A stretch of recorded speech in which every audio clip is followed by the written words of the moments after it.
This program might contain strong language. If you think you may be offended, switch off now.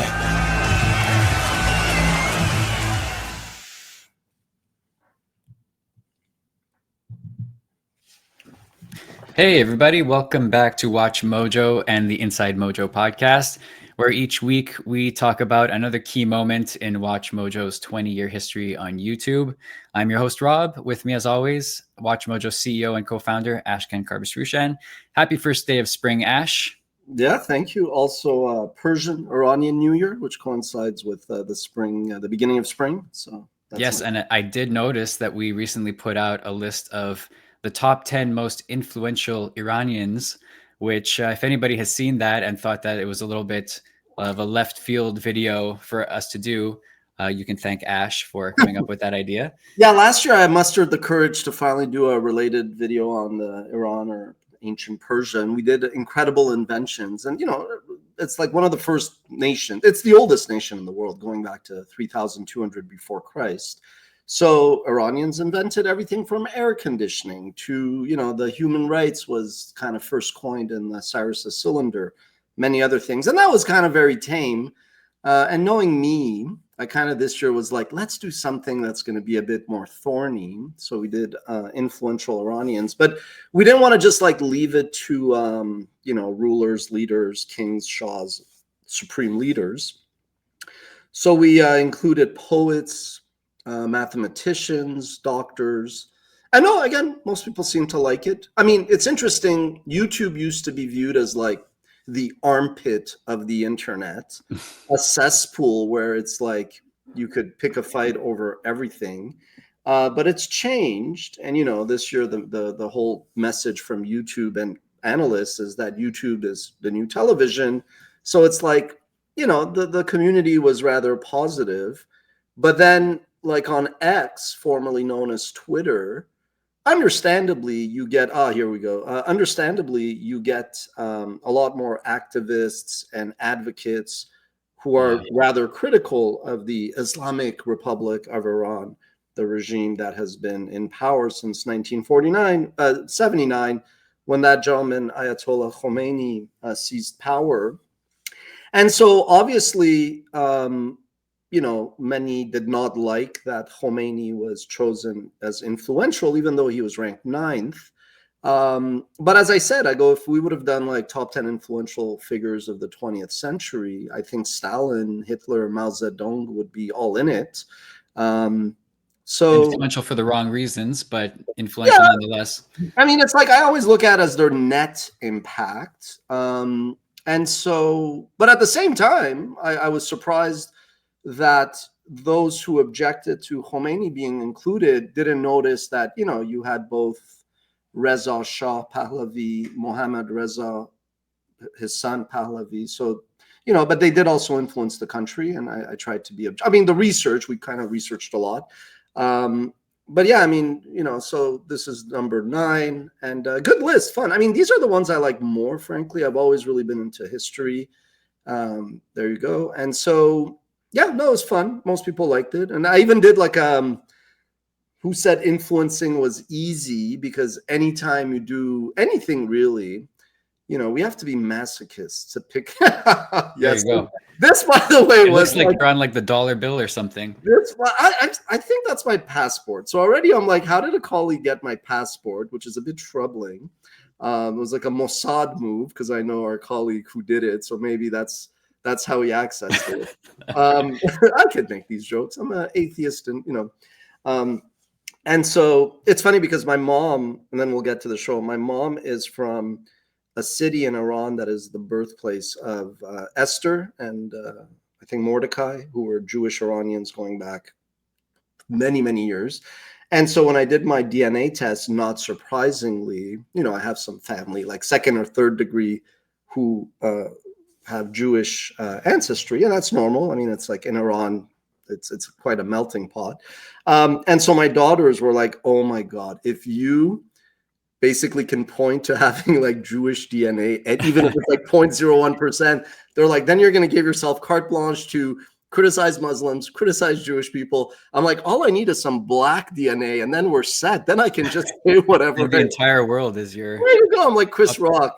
Anyway, so it was a good list. I had a ton of fun doing it, and but I also understand why people might have been a bit sensitive with some of the picks, but that's their problem, but I took the time to explain it. Anyway, people being sensitive on the internet, I've never heard. I know.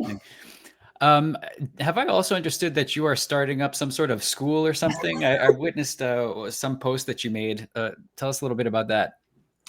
No, I'm not starting a school right away. I've always been, obviously I care about education quite a bit. I taught, being a writer and all that. I can't lie. I'll be candid. So I had an academic institution here ask me to support them, which I'm always open to.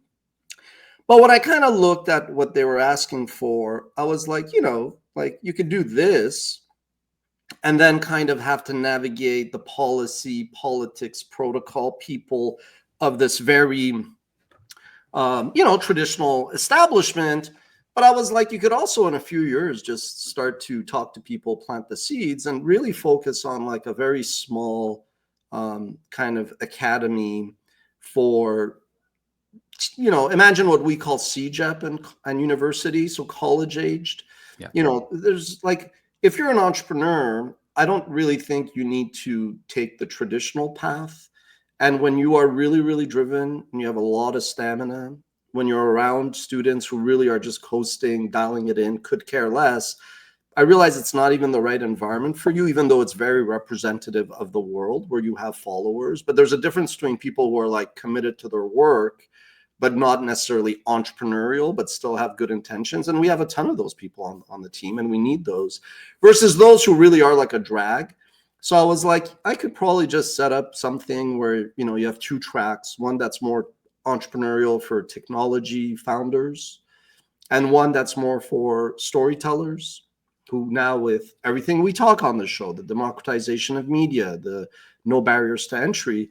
And so it was more as I was considering their proposal, as I'm prone to do, I put this feeler out and I said, ultimately, I just need somebody that knows the administration of an academic organization who would be able to help me figure out which licenses to get, what permits to get. And I would be a teacher. I would be like an advisor, and I would recruit. And the idea would be, most of the teachers here would have to be entrepreneurial. Doesn't mean that they had to have started something that became successful. But I mean, to me, it's always jarring. I mean, I was speaking in a classroom and I just said, I alluded to product market fit. And I just stopped, like, you guys have heard that. Not a single hand went up.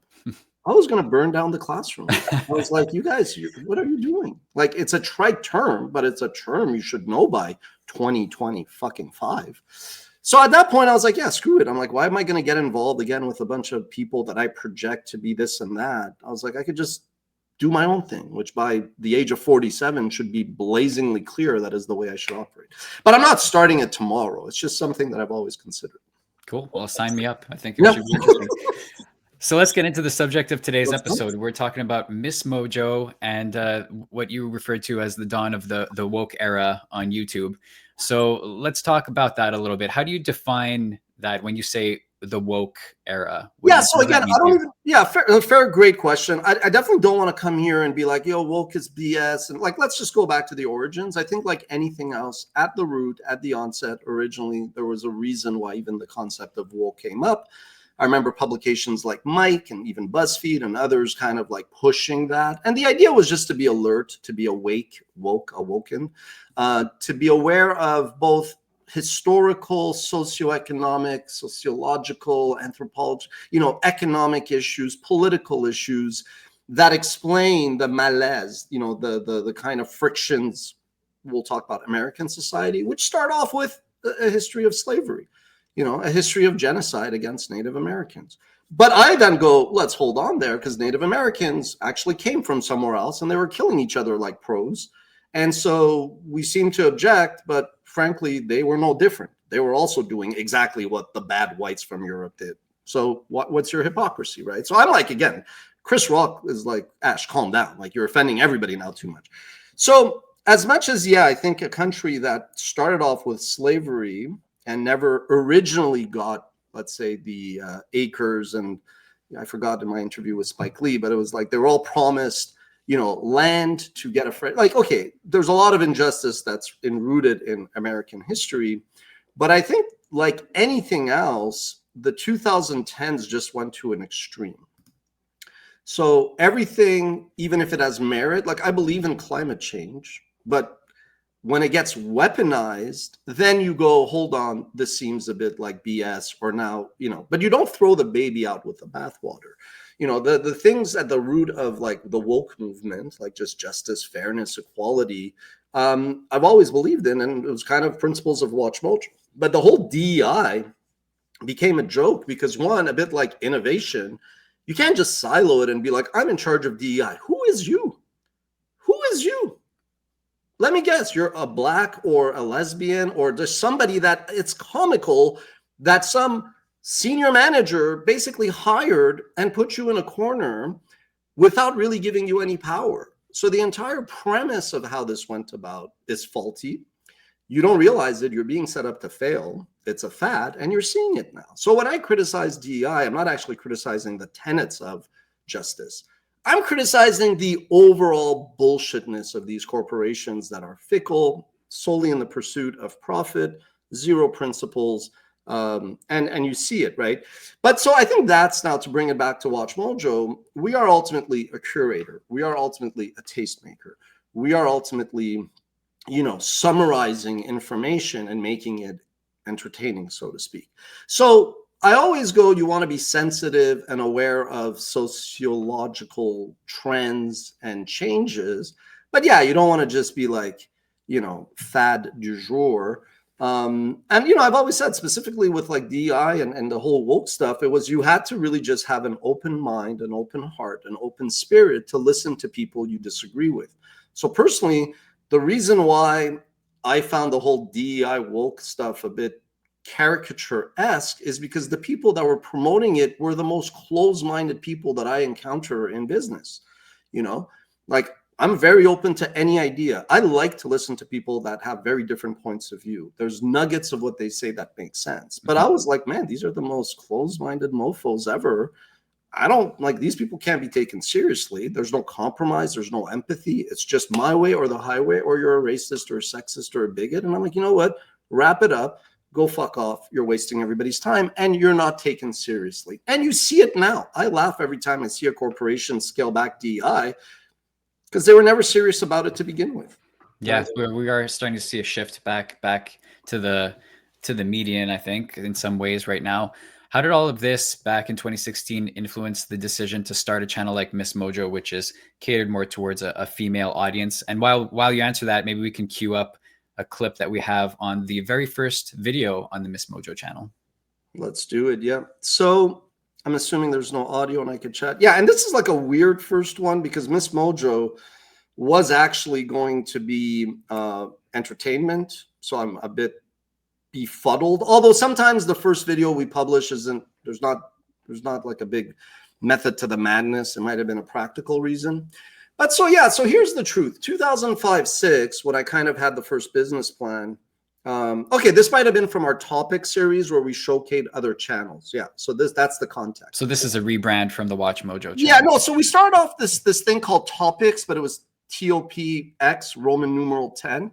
And it was like topics of interest. But the idea was to showcase other channels. So we would want it to, the same way we were curating Hollywood, movies and songs and games, we wanted to showcase other channels. So we started off with workouts. But setting that aside. So in the original business plan of WatchMojo, I always had like editions for, we'll call it, men 18 to 34, women 18 to 34, kids, yada, yada. I mean, look, I wanted to, if we had the right editorial, we've been approached to basically have like, people say this, our Black viewers, they're like, why don't you have Black Mojo? I'm like, I ain't going to do Black Mojo. I'm like, if you want to partner and come as an editorial lead, we could consider it so long as it makes sense. And the question of whether it makes sense or not is a whole other question. Like, does a Canadian edition of WatchMojo make sense? Maybe, but I don't know, We even, I think, had the Queer Mojo URL because I was like, that might make sense. I could see how that demo might want its own brand. But in any case, I had an idea to serve. Our statement of purpose is here to serve. So I always had this desire to kind of have positive communities serving fans of things that they're interested about, whether it was hobbies, activities, franchises. And it was becoming abundantly clear that you kind of, as a storyteller, you do tell the stories you know and you're passionate about. So we started off covering, again, I always joke, Seinfeld, Ozzy Osbourne, et cetera, et cetera. And it was kind of a self-fulfilling prophecy that the content that I was greenlighting and recommending, and then ultimately the team would recommend, was all male franchises, for lack of a better word. Star Wars, yes, there's a lot of women that love Star Wars, Star Trek, Batman, but the demo is what it is. It's predominantly male. And so if ever, like, let's say I was like, hey, you know what, like One Direction may not be my cup of tea, but there's a lot of fans out there. They got some good music. Why don't we cover it? It was pretty clear. Or Glee. You know, like Glee was a very popular show, not my cup of tea. I love Sex and the City, but even I knew that, like, if you put Sex on the City on WatchMojo, the hardcore gamer fan who's watching Call of Duty or a top 10 Megadeth track, if all of a sudden they see top 10, you know, reasons why Samantha is queen, or top 10 reasons why One Direction is the next Rolling Stones, which they're not, but they were very talented. I was like, this is not going to be a fun community. It's not going to be a fun experience. If you're a fan of these people or groups, you know, if you go and in the comment section, if you have some guy who's like shitting on you for liking Justin Bieber, I was like, yeah, I don't really see that being good. So for me, it was all about putting myself in the shoes of the viewer, the user experience. But yeah, it was a lot of noise. People were like, you're a sexist, you're gendering. And I knew these people were, I want to choose my words carefully, juvenile, inexperienced, immature, morons, you know, but at the same time, it was the era and people wanted just a big free-for-all. People were just like, anything goes, anything comes. And I was like, yeah, you're kind of an idiot because, you know, if let's say if at the time I had an 8-year-old girl who was on YouTube and she would go watch, you know, top 10 victorious moments.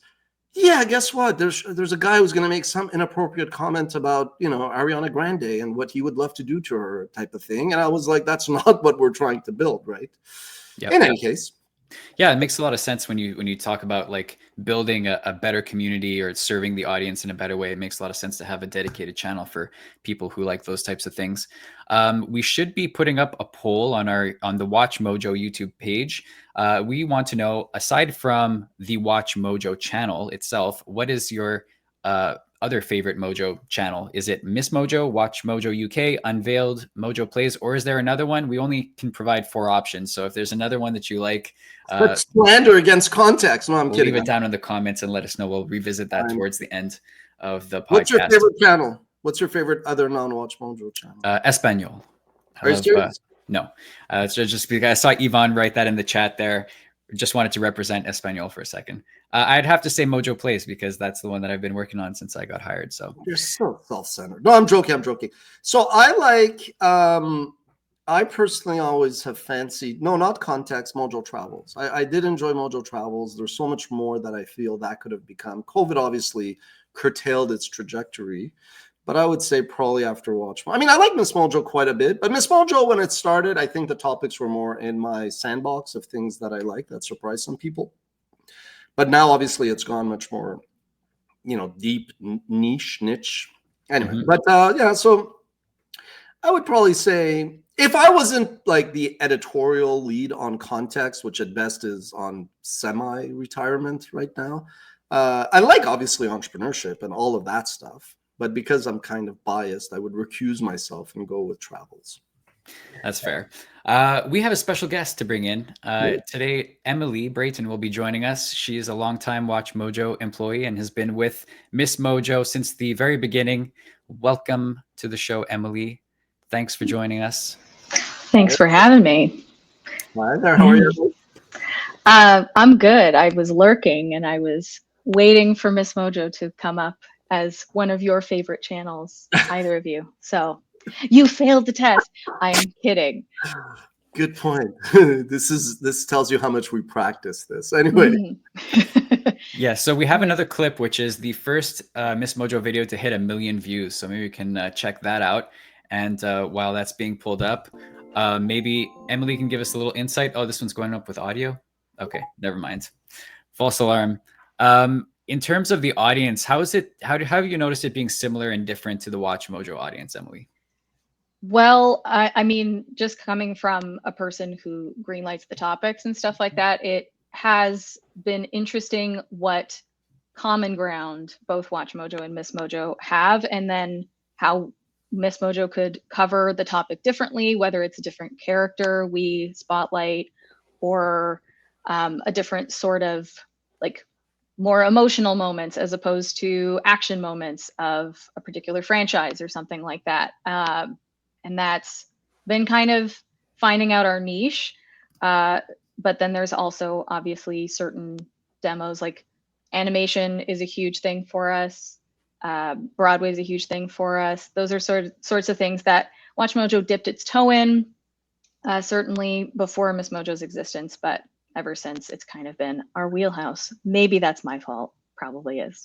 I have a question. How do Sure. you avoid the accusation of pandering, or like what I was accused of, like the gendering, the stereotyping? Even me, I feel bad that the example I always give is, and I like One Direction. I like Justin Bieber, you know, for what that genre is. I like everything. Love Sex and the City. So I'm not like, it's not a knock, but I understood the criticism. Like, oh, let me guess, everything's going to be pink. And I was like, you know, I didn't choose the colors. It was the, you know, but how do you address that? Like, do you think it's fair, or is it? I mean, if you're doing something right, there are always going to be critics. That is kind of the rule of the world. But I do think we come from a place of we're as big fans of the stuff we're talking about as anybody else. So it's very genuine. And I mean, it's just speaking on like Taylor Swift, for instance, because we published a video on her yesterday, like huge fan of hers myself. So I know what personally I would like to see. So it comes from a place of, hey, going and watching all of the Eras Tour like live streams of somebody at the concert, it's grainy and stuff like that, does give a certain amount of authority to say, I'm a fan, this is for you as a fan, and it's coming from not a place of conflict or trying to incense the audience. And it just happens that certain topics might be able to live both on MsMojo and WatchMojo. We definitely have weekly discussions. Like Rob and I, for instance, have a weekly discussion about what might fit better on MsMojo. We're both covering Snow White this week, both in very different ways. I'm very curious. What is the way on WatchMojo and what is the way on MsMojo? Well, I can speak to the WatchMojo side that it's a little bit probably more critical than the MsMojo side, to put it mildly. But yeah. Yes, and ours is differences between the animated version and the live action version. So you know what you just said as an example, I think captures a lot of both our little world, YouTube, really what's happening in America and the world. So when Trump was running this time, I said it's his election to lose.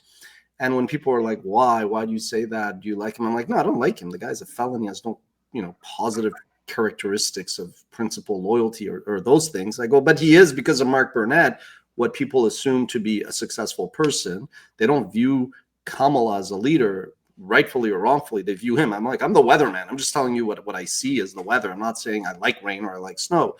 But I did say that 2020, this is the point I want to make. I go, 2026 is going to be America's 250-year birthday.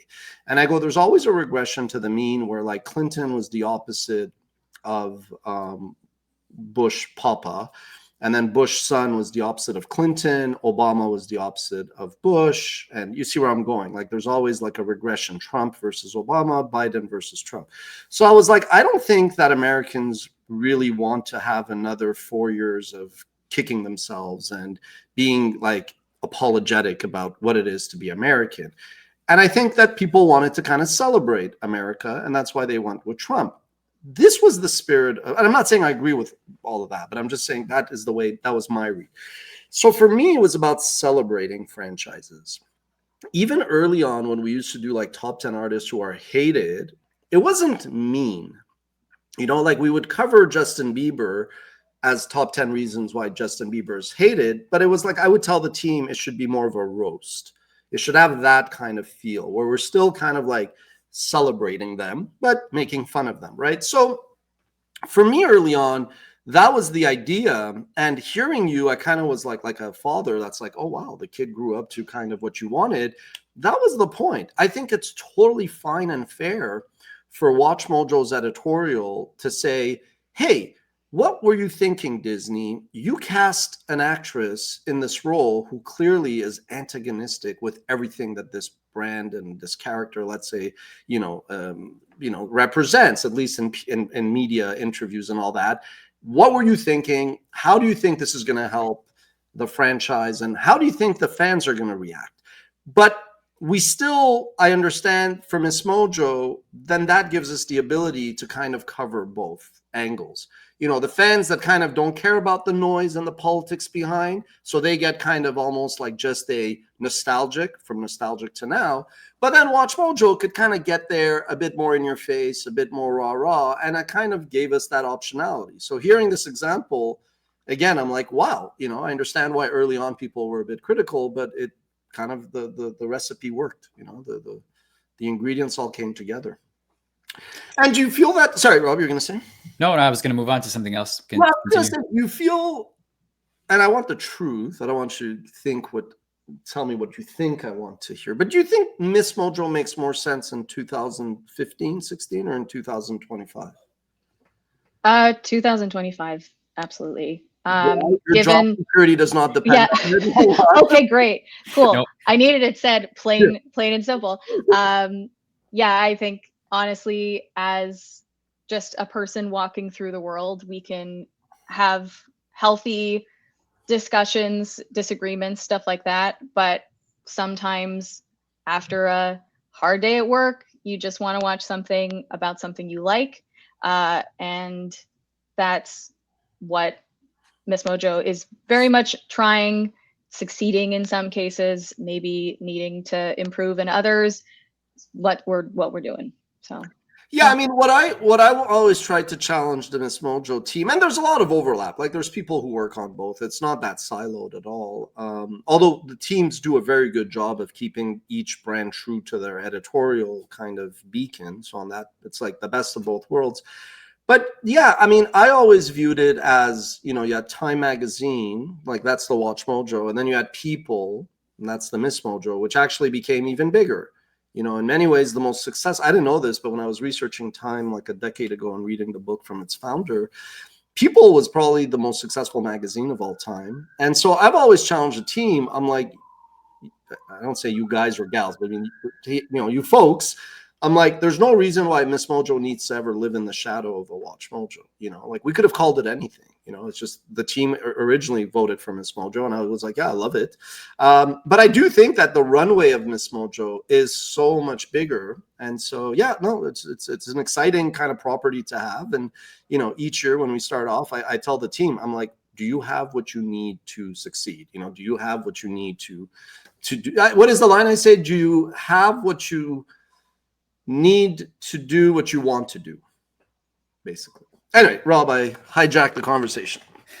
So this whole podcast is kind of revolving around WatchMojo's 20th anniversary, but MsMojo will actually be celebrating their 10th anniversary next year. And so it's had quite a storied history as well. What's the evolution of the content and the channel been like over the past 9 years now? We've definitely delved into very weird territory sometimes. That is me copping to that. Having more ranking all of the Disney Renaissance movies on camera. If you ever watch that, you will get a sense of my love for Disney, but probably my inability to deal with conflict and disagreement. And we started off doing stuff that it was specifically catered to a female demographic, trying out to see if the niche on YouTube was telling people what YouTube videos to watch, or to highlight girl bands in television. I think those are actually the first 2 videos we ever did, but now we're highlighting, covering the Met Gala and the Oscars the day after by covering the best red carpet looks, which is much like you said, kind of going in the People magazine, that sort of coverage. That's definitely evolved. We didn't always do that. But we did have a couple of versions of us on camera talking about the looks at the MTV VMAs and stuff like that. So it's evolving, and as people want something different from their YouTube videos, people wanting more on camera or wanting longer form, that's something that we're obviously trying to respond to as we notice the trends and as we notice what we ourselves want to watch when we're not working. So those are a couple of the things. But it's like a constantly evolving thing. If somebody comes into a meeting come Monday and says, I really like this show, we're going to have a chat about it and see why you like it, and then honestly cover that angle. Because do you view MsMojo as having to stay in that lane of movies, TV shows, or, you know, because WatchMojo, we have that, not struggle, but like that conversation. Do you think MsMojo, stereotypically, because historically you also have lifestyle and travel in women's publications, but YouTube is very niche, so it doesn't really make sense either. But do you feel that like MsMojo has more permission to branch out, or are you like, no, if you had your way, you would keep MsMojo really, really focused on movies and, you know, fandom less than communities of other stuff? I mean, we've definitely tried to make them hybrids, where a couple of newer series we've worked on are how historical figures have been represented in media.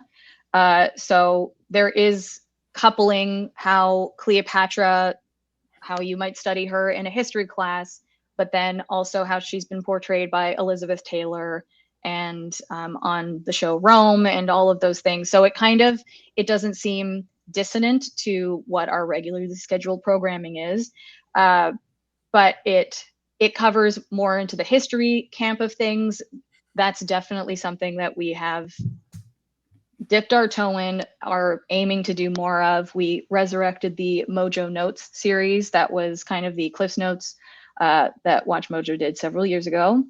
Yeah, we are attempting to figure out what people like in travel videos as well. Like getting Mojo Travels a little bit back on the ground, but through MsMojo. Thought you'd be happy to hear that. So yeah. Motion. So I have a question for you. Tell me if you're like, this is crazy, Ash, keep it to yourself, or you're like, I get it. So my daughter's really good at volleyball. So as I was sitting there once, I was like, such a passionate sport. Fans, you know, the parents go crazy. And then obviously I know there was a Netflix show, I think, about the Nebraska team or whatever. Long story short. So I was like, I want to just organize some tournament and just invite a bunch of teams, a bit random, from different schools in New England, Ontario, Quebec, the province, state where we're in. And just whatever, MsMojo could be a sponsor, you know, because 10 years ago, one of my buddies was like, my daughter is going to a cheer competition.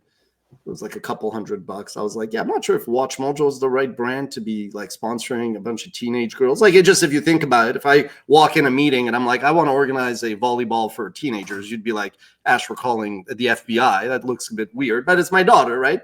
And so I was like, okay, but if I came to you and said, I think that could be good for visibility, it's a good cause, you know, my daughter's, you know, I'm super into it myself. I used to play volleyball. And so are you like, yeah, that doesn't make sense because it's not movies or TV? Or are you like, no, we kind of get it? Like, how do you view the brand?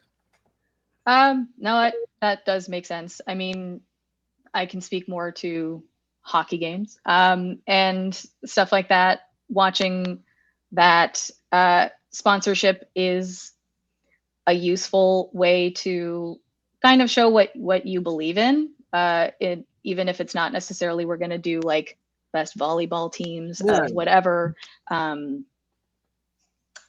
section. But yeah, like I do think that it kind of represents the openness. Like, we sponsored the Islanders of the NHL, yeah. So it was just visibility. All right, that might be on a later show. Rob's like, note to self: we're doing a volleyball tournament. Maybe. I don't have the height for volleyball, so don't count me in for that one. I don't have the hand-eye coordination, so don't do that for me. I didn't think you guys would be on the field, but anyway. Good. I was picturing a WatchMojo volleyball team competing against maybe high schoolers. Maybe we could compete against high schoolers. Maybe might have a chance. That might be the only time we win. Yeah, I'm kidding. MsMojo has also been kind of a pioneer for the WatchMojo brand in some ways. Shorts come to mind in that MsMojo was one of the first channels, the first channel to have big success with shorts. So are there any other ways that you feel MsMojo has kind of like led the way in terms of editorial for the whole company? Yeah. I mean, there's angles of lists that we have brought to the fore. The 5 and 5. So if ever you have like 5 good and then 5 trash, those were started on the MsMojo side of things. It sounds like my birthday card for my kids. I'm kidding. Oh no. Kidding. Joke. It's just 5 negative. Okay. I'm kidding. Okay. But I mean, regarding shorts, while the format of it is the same for both, I think MsMojo has been really good at making it still matter that it's a video and not just a still image of a particular topic. So there's still some semblance of storytelling or information being imparted. So that's been like a huge conversation with both sides when making shorts, because I think it can be easy to just be like, okay, we're going to go show a side by side when there's yet another remake of a beloved 80s property. But can that just have been a still? Could this have just been an email? You know, I think that is why our approach has been really successful. Like, it's not something we want to keep hidden from everybody else. So there's that. Is the community still that much? I love it. Is the community still as positive as it was? Like, I remember a decade ago. Hell yeah. Yeah, it's really positive. Yeah, I love that. Yeah. So it's an anomaly of the web. It's like, social scientists are going to study this, like in ancient times. I mean, in the future, they'll be like, in the ancient times, in the year 2000, there was this little community that was positive, that was not toxic and negative. The MsMojo, it's like Pompeii, anyway. I hope it's not like Pompeii. I hope it's not like Pompeii. Yeah, that I agree for sure. I'm kidding. So what's the future looking like for MsMojo? Where do you predict it going over the next few years? Well, I think we're veering more into essay style, longer form. We've done a few iceberg related videos this year. So we did reality TV, for instance, delving into the seedy underbelly past the cursory surface level stuff that one might know about reality TV.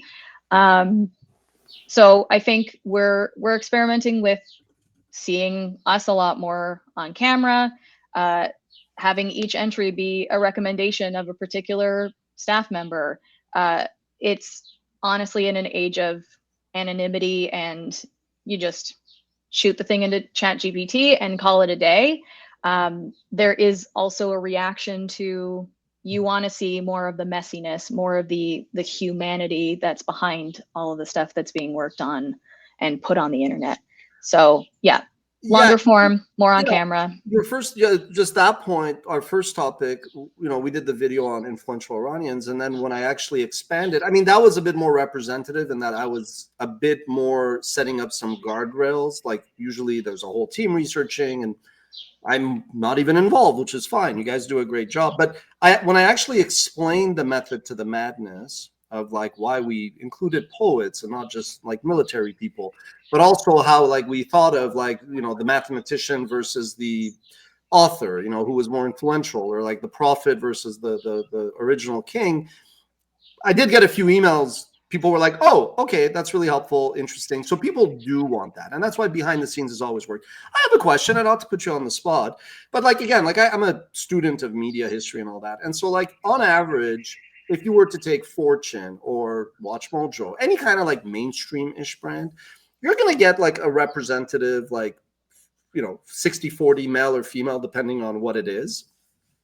And you're going to get maybe 10% LGBTQ readership. It's pretty constant, like, of course, if you're like Gay Magazine, you might have 90% LGBT, but like most publications.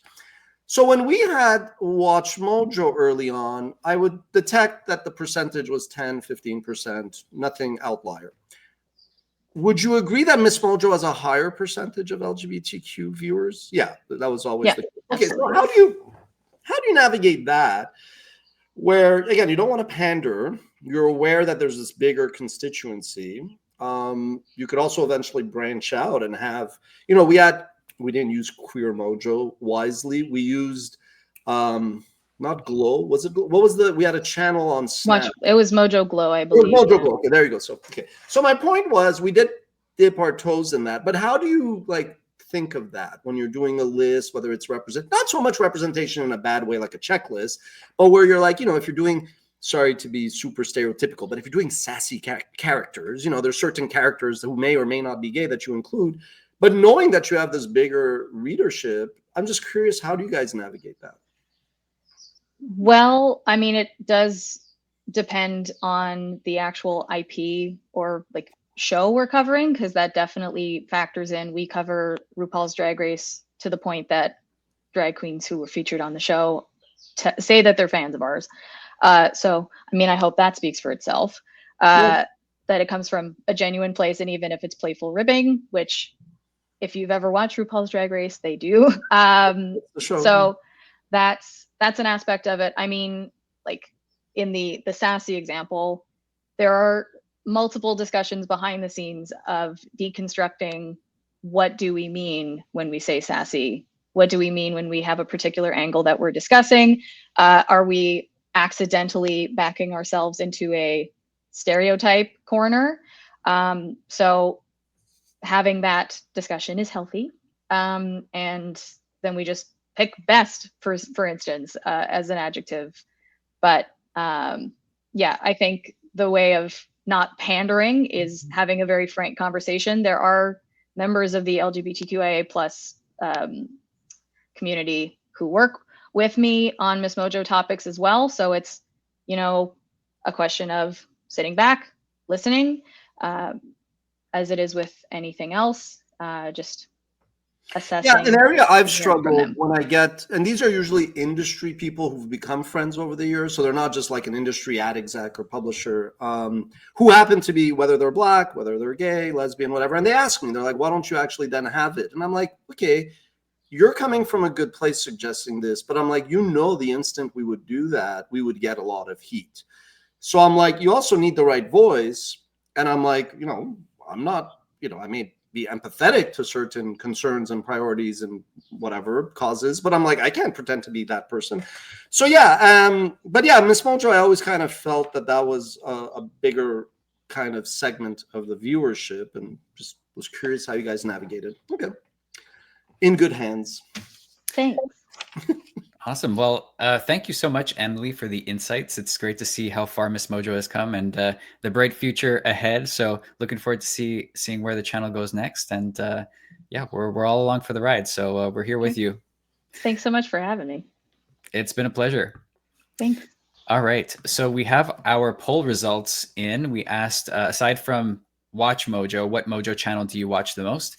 And 50% said Mojo Plays.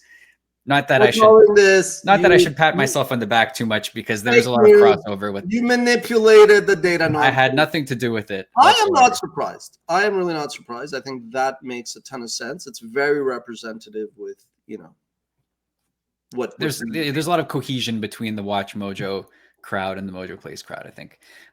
Second place was MsMojo with 38%, so not a small number either. And then 7% Espanol and 3% WatchMojo UK. So yeah, that's that. Let's do a little preview of next week's episode. We're talking about WatchMojo's 2020 plan. What can you say about that? Well, yeah. So about a decade ago, we were like mid 2010s, and I was like, okay, we've had a really good run now after the early challenging years. So it's all about, you know, iterating, you know, disrupting ourselves, and, you know, coming up with revolutionary ideas. And there was a lot of ideas in-house and from partners. And history rhymes. So a decade later, we're working on WatchMojo 2030, which are like the big initiatives that we're going to be betting on. And that's one reason why I launched like the open-to-work.tv form, Google form, where applicants who are looking for new challenges should be applying. I used to get 10 to 20 emails like that a week. And imagine if I came to you, I was like, hey, Rob, do you mind looking at this guy's resume? You know, it's just benign. It's trying to be helpful. You're like, okay, I view you as a colleague, as a teammate, but from your perspective, you're like, why is my boss asking me to review this? Does he want me to hire this guy? Is this guy going to replace me? So I was just like, it's easier if it all goes in a central place and everybody can access. And then similarly, inside pitch.tv, which we will be launching sooner than I even thought, because there's been a lot of traction for people pitching ideas. So next week, we'll dive in. We'll look at reinventing yourself, disrupting yourself, not resting on your laurels. Entrepreneurs, we generally have good intentions, but we do drive people crazy because there's this restlessness inside us, and it's a disease. It's a great thing, but it's you got to be careful. You're never content. Like you have very limited wants. You have very limited needs. You're not in it for materialistic, but you do have these insecurities. You have this fuel, fire inside of you. And I admit that I could be a bit annoying in that sense, because I'm very supportive. I'm very patient as well, but I'm also always looking to try things and do things. And I think most people just want to be comfortable and complacent, like as a human nature. So it's hard, it's like everybody understands that you have to take risks and innovate, but to actually get that done, change means you do piss people off, there's friction. And so another theme is always I talk about is force versus finesse. You could come in, and if you want to untie a knot like Alexander the Great, you could take your time to untie it properly. Most people don't have the patience. He didn't. So he took a sword, cut it, and said, this is the way I cut it. No questions asked, right? So we'll make it informative, instructive, and try not to make anybody cry. Great. Looking forward to that. No tears necessary. So we'll see you back here next week, same time, same place. And until then, take care, everybody. Cheers. Thanks, Ash. Thank you. Take care.